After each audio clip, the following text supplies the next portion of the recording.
दमोह में पुलिस अभिरक्षा से एक आरोपी के भागने का मामला सामने आया है।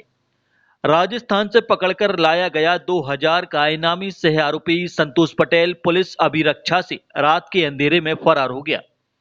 इस मामले के मुख्य आरोपी जयराम पटेल को पुलिस पहले ही गिरफ्तार कर चुकी थी। सवाल ये नहीं कि आरोपी भागा कैसे, सवाल यह है कि क्या एक इनामी आरोपी की निगरानी इतनी लापरवाह हो सकती है कि वह सोच के बहाने भाग जाए और पुलिस उसे देखते रह जाए। पुलिस का ये तर्क कि आरोपी ने अंधेरे का फायदा उठाकर आरक्षक और नाइट हेड कांस्टेबल को चकमा दे दिया, आम लोगों के लिए किसी बहाने से कम नहीं लगता। जिस समय आरोपी फरार हुआ उस वक्त देहात थाना में आरक्षक दीपक रोहित,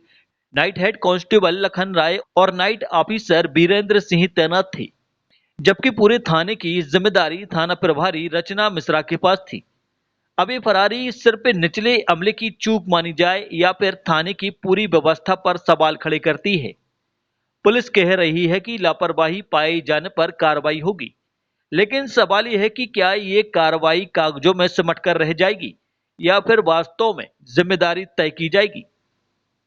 सोने के संबंध में और इनकी फेयर विवेचना ना होने के संबंध में मैंने पुलिस अधीक्षक, आईजी सागर, डीजीपी भोपाल और मुख्य सचिव गृह विभाग, गृह मंत्रालय भोपाल के लिए शिकायतें की हैं थाना प्रभारी रचना मिश्रा के खिलाफ कि इन्होंने विवेचना को दूषित किया है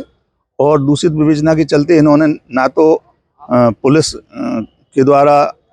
आरोपी से या उसके द्वारा बताया गया सह अभियुक्तगण से सोना जब्त किया है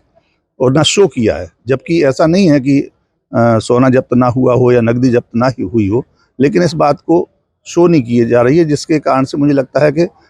अच्छी विवेचना के लिए, स्वतंत्र विवेचना के लिए मुझे अब हाई कोर्ट की शरण लेना पड़ेगी। आपकी हमारी मांग ये है कि विवेचना त्वरित हो। अभी जो आरोपी के साथ सहअभियुक्त हैं, जिनको आरोपी ने माल बेचा है या माल इसके पास छुपाया है, अभी वो मिल जाएगा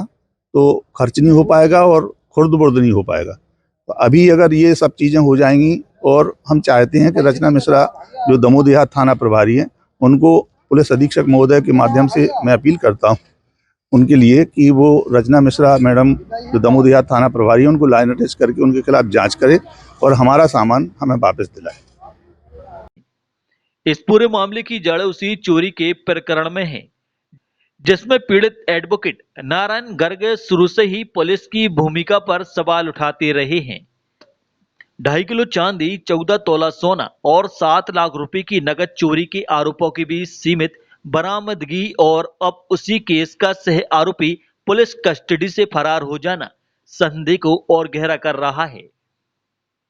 ये थाना दमोह देहात का अपराध क्रमांक 854 नकब का मामला पंजीबद्ध हुआ था, जिसमें आरोपी था जयराम जेल चला गया था और सह आरोपी उसका पिता था संतोष काछी, जिसको इनाम भी घोषित था 2000 रुपये का, जिसकी तलाश हेतु पुलिस लगी थी और पुलिस द्वारा मुखबिर के बताए अनुसार उसको पकड़ करके लाया गया था। और पूछताछ करने के बाद और जब उसको यहाँ लाए दमोह देहात में, तो ये सोच की बताया, जिसमें आरक्षक और एक हवलदार है, ये दोनों उसको ले गए और ले जाने के बाद उसका चकमा देकर उनको अंधेरे का लाभ उठाकर, चूँकि करीब घटना है वो